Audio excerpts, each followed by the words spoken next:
Muhammad, la paz sea con él, nació en la Meca el 12 de Rabí al-Awwal. Su madre, Amina, era hija de Wahb ibn Abd Manaf de la familia Sará. Su padre, Abdullah, era hijo de Abdul Muttalib. Sus antepasados pueden rastrearse hasta la noble casa de Ismael, el hijo del profeta Ibrahim, la paz sea con él.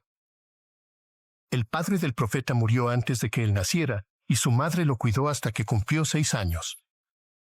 Cuando cumplió 6 años, su madre también falleció.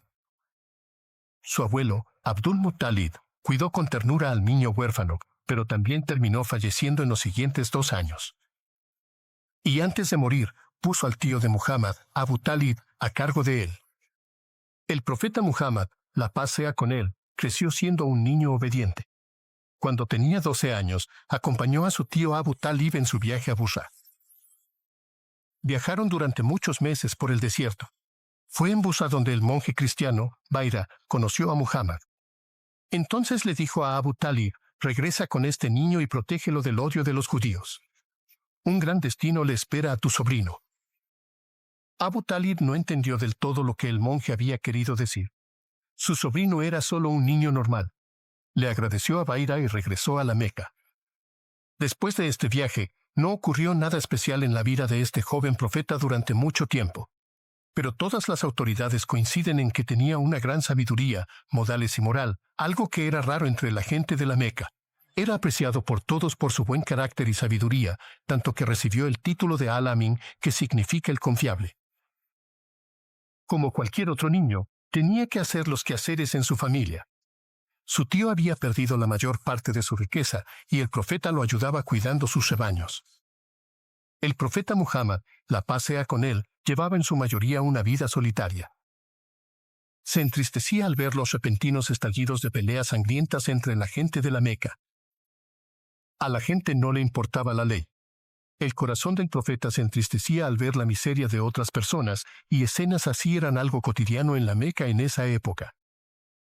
Cuando el profeta tenía 25 años, viajó una vez más a Siria, y fue allí donde conoció al amor de su vida, Jadilla. Jadilla era una de las mujeres más bellas y nobles de la región y provenía de una familia muy adinerada, pero era viuda. A pesar de ser viuda, muchos hombres ricos y prominentes de la sociedad le pidieron matrimonio, pero ella los rechazó a todos, ya que había perdido el deseo de casarse de nuevo. Eso fue hasta que el profeta Mahoma entró en su vida. Jadilla buscaba a alguien honesto que pudiera hacer negocios por ella. Fue entonces cuando le presentaron al profeta. El profeta pronto empezó a trabajar para ella y salió en su primer viaje de negocios, acompañado por un sirviente. Después de que regresaron, ella le preguntó a su sirviente sobre la conducta del profeta. El sirviente la sorprendió con su informe. Jadilla se enamoró profundamente del profeta.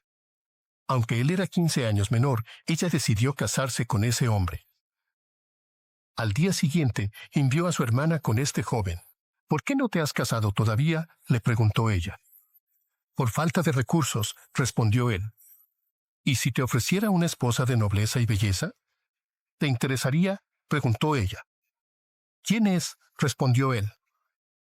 Cuando ella mencionó a su hermana, el joven se rió sorprendido. ¿Cómo podría casarme con ella? Ella ha rechazado a los hombres más nobles de la ciudad. Eran mucho más ricos y prominentes que este pobre pastor. Pero la hermana respondió, no te preocupes. Yo me encargaré de eso. Poco tiempo después, el profeta se casó con Jadilla, que haya esté complacido con ella. Fue el inicio de uno de los matrimonios más amorosos, felices y sagrados de toda la historia de la humanidad. Este matrimonio le dio el corazón amoroso de una mujer que lo consolaba y mantenía viva en él una llama titilante de esperanza cuando ningún hombre creía en él. Cuando el profeta tenía 35 años, resolvió con su juicio una grave disputa que amenazaba consumir a Arabia en una nueva serie de guerras. Era el momento de reconstruir la Kaaba. Cada tribu que se había reunido ahí quería el honor de levantar la piedra negra, la reliquia más sagrada.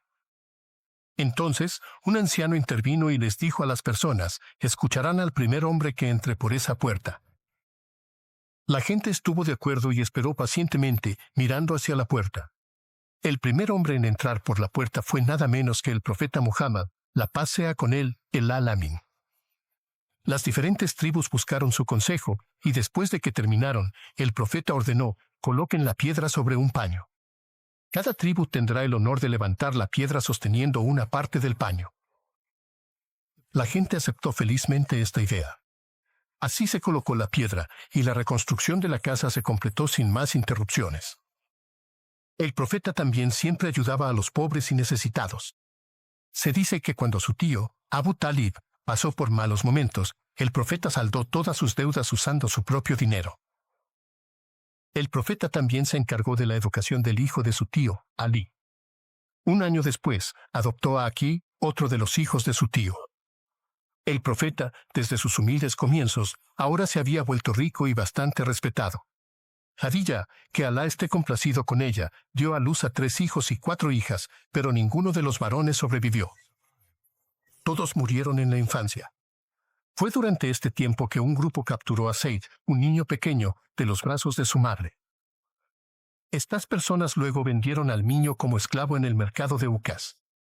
Said fue comprado por un pariente de Jadilla y él se lo dio como regalo a ella. Jadilla, a su vez, le regaló el niño al profeta. El profeta se encariñó mucho con Said, a quien llamaba Al-Habib, que significa el amado. Said consideraba al profeta como su mentor y seguía sus enseñanzas. El niño tenía una mente espiritual y las buenas cualidades morales del profeta. Mientras tanto, los padres de Said seguían lamentando la pérdida de su hijo. Rezaban todos los días para que su amado hijo les fuera devuelto. Un día, los padres de Said visitaron la Meca para realizar la peregrinación. Fue ahí donde vieron a Said, y con gran alivio corrieron hacia él. Cuando su padre se enteró de esta maravillosa noticia, llenó sus bolsas de oro y se acercó a Muhammad. El padre pensó que podía comprar de vuelta a su hijo de su dueño. El padre de Said se reunió con el profeta y le pidió que liberara a su hijo. Entonces el profeta le preguntó: ¿quién es la persona cuya liberación estás pidiendo? Tu esclavo, Said ibn Haritha, respondió el padre. ¿Te muestro una manera en la que puedas recuperar a tu hijo sin pagar el oro? El padre se sorprendió y preguntó: ¿cuál es esa manera de la que hablas? Lo llamaré aquí frente a ti. Si él desea irse contigo, entonces es libre de hacerlo. Puedes llevártelo con gusto y no aceptaré ningún pago de tu parte. Pero, continuó el profeta, si él prefiere quedarse conmigo, entonces no lo obligaré a irse contigo. El padre de Said estuvo de acuerdo y llamaron al muchacho. El profeta entonces le explicó las opciones que tenía y le pidió que tomara una decisión. Me quedaré contigo, dijo el niño de inmediato. Su padre se quedó impactado al escuchar esto. Luego le preguntó: ¿no quieres quedarte con tu padre o prefieres seguir siendo esclavo? Padre, dijo el niño. Estoy profundamente conmovido por las cualidades de este hombre y por la manera en que me trata con amor y cariño. Nunca podría dejarlo ni vivir en otro lugar. El corazón del profeta se llenó de alegría al escuchar esto. Llevó a Said al centro del pueblo y proclamó en voz alta: este es mi hijo y nos heredamos mutuamente. Como resultado, Said ibn Haritha fue renombrado como Said ibn Muhammad, ya que era la costumbre en aquellos días. Esta relación cordial duró hasta su último suspiro. El profeta Muhammad, la paz sea con él, se acercaba a los 40 años de edad. Se sentía muy triste al ver la condición de su gente. Su país estaba desgarrado por guerras y su pueblo hundido en la barbarie. Eran adictos a las supersticiones y a la adoración de ídolos. El profeta tenía la costumbre de aislarse en una cueva en el monte Hira, a solo unos kilómetros de la Meca. Solía orar y meditar dentro de esta cueva, la mayoría del tiempo solo. Aquí, a menudo pasaba las noches en profunda reflexión y en una comunión profunda con el Haya omnisciente del universo. Fue durante una de esas noches, cuando nadie estaba cerca de él, que un ángel se le apareció. El profeta se asombró al ver al ángel. No podía creer lo que veía en sus ojos.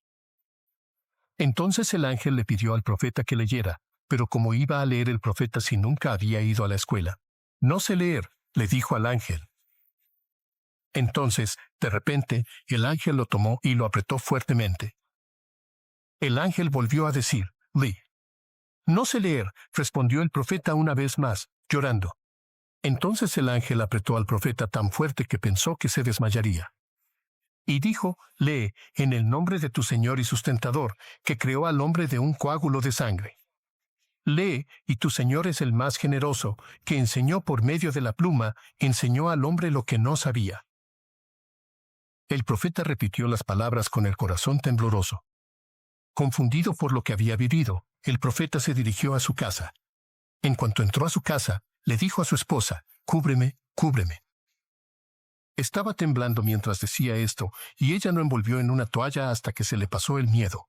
Le explicó a su esposa lo que había sucedido.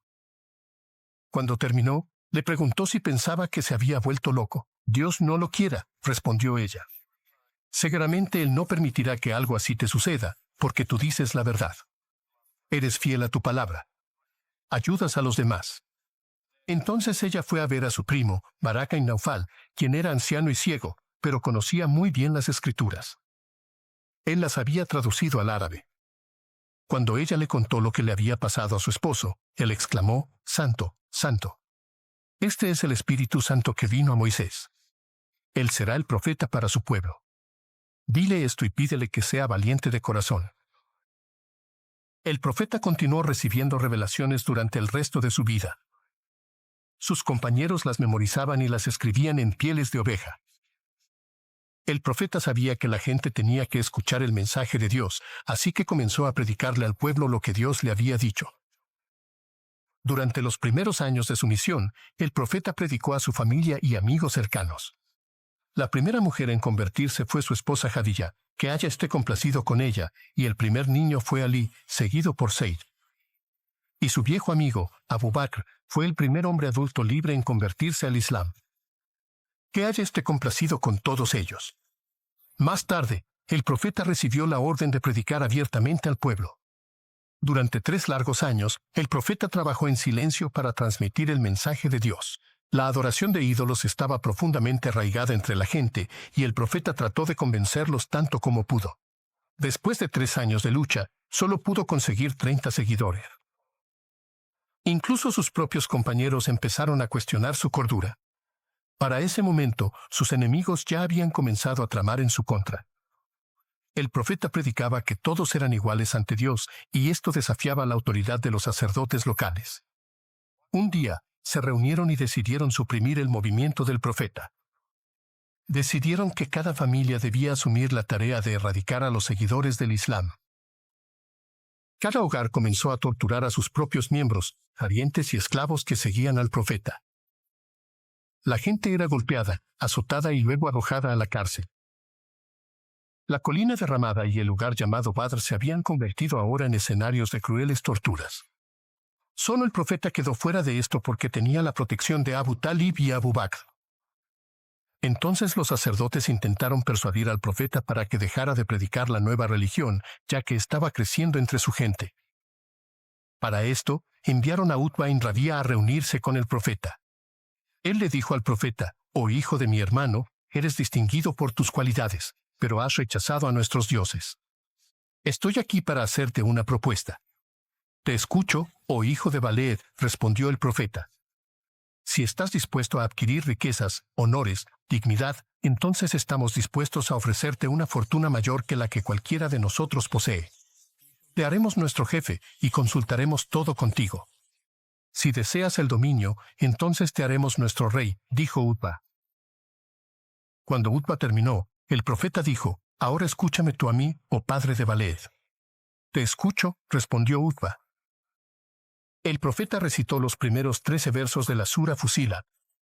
Alabó a Alá y explicó las buenas noticias del paraíso para cualquiera que creyera en el único Dios verdadero. Luego, el profeta le recordó lo que les había sucedido a los pueblos de Ade y Tamud. Cuando el profeta terminó su recitación, le dijo a Utba, «Esta es mi respuesta a tu propuesta. Ahora toma el camino que consideres mejor». Cuando su plan de tentar al profeta falló, se acercaron a su tío, Abu Talib. El tío del profeta intentó persuadirlo para que dejara de predicarle a la gente, pero el profeta dijo, «Oh tío, aunque pusieran el sol en mi mano derecha y la luna en mi mano izquierda para que dejara de predicar el Islam, nunca dejaría de hacerlo». El profeta, abrumado por la idea de que su tío estuviera dispuesto a abandonarlo, se dispuso a salir de su casa, pero Abu Talib le gritó al profeta. Le pidió que regresara. Cuando el profeta regresó, Abu Talib le dijo, «Di lo que quieras. Por el Señor, jamás te abandonaré». Los sacerdotes de diferentes tribus empezaron a perseguir públicamente a los seguidores del profeta. Fue durante este tiempo que un rey cristiano llamado Al-Najasi gobernaba Abisinia. El profeta había escuchado sobre la rectitud, tolerancia y hospitalidad de este bondadoso gobernante. Cuando la persecución se volvió insoportable para la gente, el profeta les aconsejó emigrar a Abisinia. Algunas familias emigraron a este país en pequeños grupos para evitar ser detectados. A esto se le llama la primera hégira en la historia del Islam. Esto ocurrió durante el 5º año de la misión del profeta. Los emigrantes recibieron una cálida bienvenida por parte del rey y su pueblo. Pronto fueron seguidos por muchos otros que sufrían a manos de los malvados sacerdotes en la Meca. El número de personas que emigraron pronto llegó a alrededor de 100. Cuando los sacerdotes se enteraron de esto, se enfurecieron. Decidieron no dejar en paz a los emigrantes. De inmediato enviaron a 2 enviados ante el rey para traerlos de regreso a todos. Cuando los enviados se reunieron con el rey, él mandó llamar a los pobres fugitivos y les preguntó qué tenían que decir. Entonces Jafar, hijo de Abu Talib y hermano de Ali, habló en nombre de los exiliados. «Oh rey, estábamos sumidos en la más profunda barbarie. Adorábamos ídolos. No respetábamos nada y no teníamos ley alguna. Entonces Alá levantó de entre nosotros a un hombre puro y honesto. Él nos enseñó a adorar a Alá y nos prohibió adorar a los ídolos. Nos enseñó a decir la verdad y a ser fieles. Creemos en Él y hemos aceptado sus enseñanzas. Nuestra gente nos ha perseguido, obligándonos a volver a adorar a los ídolos. Cuando no encontramos seguridad entre ellos, vinimos a tu reino, confiando en que nos salvarías de ellos». Cuando el rey escuchó su discurso, le pidió al enviado que regresara a su tierra y que no interfiriera con los emigrantes. Mientras sus seguidores buscaban refugio en tierras extranjeras, el profeta continuó predicando a pesar de la fuerte oposición. Algunos se burlaban de él y le pedían una señal. Entonces el profeta decía, «Alá no me ha enviado para hacer milagros. Me ha enviado para predicarles». Pero los sacerdotes persistieron y no estuvieron de acuerdo con él. Después de un tiempo, los sacerdotes se acercaron de nuevo a Abu Talib y le pidieron que abandonara a su sobrino, pero el hombre honorable declaró su intención de proteger al profeta de cualquier daño. Los incrédulos continuaron torturando al profeta y a sus seguidores donde quiera que iban, pero el profeta siguió predicando a la gente y cada vez ganaba más seguidores. El acontecimiento más notable que ocurrió durante ese tiempo fue la conversión de Umar ibn Khattab, que Aya esté complacido con él. Él era uno de los enemigos más feroces del Islam y del profeta. Era un torturador de los musulmanes, y todos le temían. Se dice que un día, lleno de ira, Umar decidió matar al profeta y salió de su casa con esa intención. Cuando se acercaba a la casa del profeta, un hombre lo detuvo. Cuando el hombre se enteró de lo que Umar planeaba, le dijo, «Tu hermana y su esposo también se han convertido al Islam. ¿Por qué no regresas a tu casa y arreglas eso primero?» Umar se enfureció al escuchar que su hermana y su esposo se habían hecho musulmanes. Inmediatamente cambió de rumbo y se dirigió a la casa de su hermana. Al acercarse a la casa, pudo escuchar el sonido del Corán siendo recitado. Umar se acercó a la casa y tocó la puerta. Cuando la hermana y su esposo escucharon que tocaban la puerta, se apresuraron a esconder los libros. Umar entró a la casa y exigió saber cuál era el zumbido que había escuchado. La hermana de Umar respondió que era el sonido de ellos hablando entre sí, pero Umar reconoció el sonido del Corán, así que les preguntó enojado, ¿se han hecho musulmanes? «Sí, lo hemos hecho», respondió el esposo de su hermana. Umar estaba tan enojado que lo golpeó. Y cuando su hermana intentó defender a su esposo, también la golpeó en la cara. Para ese momento, la sangre ya comenzaba a escurrir de su rostro. La hermana de Umar se levantó y enfrentó a su furioso hermano diciendo, «Enemigo de Dios, me has golpeado solo porque creo en Dios. Te guste o no, atestigo que no hay más Dios que Alá y que Muhammad es su siervo y mensajero. Haz lo que quieras». Umar vio la sangre corriendo por el rostro de su hermana. Las palabras de ella resonaban en sus oídos. Exigió que le recitaran las palabras del Corán que había escuchado al acercarse a la casa. Cuando su hermana recitó las palabras del Corán, sus ojos se llenaron de lágrimas ardientes. «Esto es contra lo que estamos luchando», exclamó. «A quien ha pronunciado estas palabras es a quien se debe adorar». Umar salió corriendo de la casa de su hermana y fue directo con el profeta. Los que estaban con el profeta le tenían miedo a Umar, así que intentaron detenerlo. El profeta le preguntó, «¿Por qué has venido aquí, hijo de Hattá?». Umar se dirigió al profeta con humildad y alegría y dijo, «Oh mensajero de Dios, no he venido por otra razón más que para decir que creo en Dios y en su mensajero». El profeta se llenó de alegría y exclamó que Dios es grande. La conversión de Umar tuvo un efecto milagroso en la gente de la Meca. Cada vez más personas seguían ahora al profeta. Entonces, los incrédulos hicieron la vida del profeta aún más difícil. Impusieron una prohibición total de contacto con la familia del profeta. El profeta se vio obligado a salir de la Meca debido a la prohibición. Durante este periodo, el profeta y sus discípulos permanecieron mayormente en interiores y el Islam no avanzó fuera de ese círculo. Durante los meses sagrados, cuando la gente no era violenta, el profeta salía a predicar. La prohibición sobre la familia del profeta fue levantada después de 3 años y él regresó a la Meca. Al año siguiente, su tío, Abu Talib, y su esposa, Jadilla, murieron. Después de la muerte de su esposa, el profeta se casó con una mujer viuda, Sauda. Ella y su esposo habían emigrado a Abisinia en los primeros años de persecución. Después de que su esposo murió, ella regresó a la Meca y buscó la protección del profeta. El profeta, reconociendo sus sacrificios por el Islam, le ofreció su protección casándose con ella. Una noche tranquila en la Meca, un año antes de la migración a Medina, el profeta estaba durmiendo cuando el ángel Jibril se le apareció. Le abrió el pecho al profeta, le sacó el corazón y lo lavó con agua de Zamzam. Luego trajo un recipiente de oro que contenía sabiduría y fe. Vació el contenido del recipiente en el noble pecho del profeta y después lo cerró. El ángel despertó al profeta. Allí, el profeta vio un animal blanco, más pequeño que un caballo pero más grande que un burro, con alas a cada lado de sus patas traseras. El profeta montó el animal y partió hacia Beit al-Maqdis en Jerusalén. Esta parte del viaje se llama Al-Isha. Después de desmontar del animal, el profeta entró a la mezquita de Al-Aqsa y rezó. Luego vio a sus predecesores, Musa, Isa e Ibrahim, la paz sea con ellos, de pie frente a él. El profeta entonces procedió a dirigirlos en la oración. Después, el profeta volvió a montar el animal y partió, elevándose hacia los cielos. Esta ascensión se conoce como Al-Miraj. El ángel llevó al profeta hasta el árbol de loto. En este punto del viaje, Allah le habló directamente y le reveló los últimos versos de la Sura Al-Baqarah. Fue durante este viaje milagroso que Allah hizo obligatorias las oraciones diarias, inicialmente 50 oraciones diarias para el profeta y sus seguidores. Después de que el profeta recibió estas instrucciones de Allah, descendió hasta que se encontró con Musa. El antiguo profeta le preguntó acerca de los actos de adoración que Allah le había prescrito. Cuando el profeta le informó sobre las 50 oraciones, Musa le dijo, «Tu gente no podrá realizar 50 oraciones cada día. Regresa a tu Señor y pídele que reduzca la carga para tu gente». El profeta hizo lo que se le indicó y regresó ante Dios. Allah la redujo en 10. Pero cuando volvió a encontrarse con Musa, él le sugirió que regresara ante el Señor y pidiera una reducción adicional por la misma razón.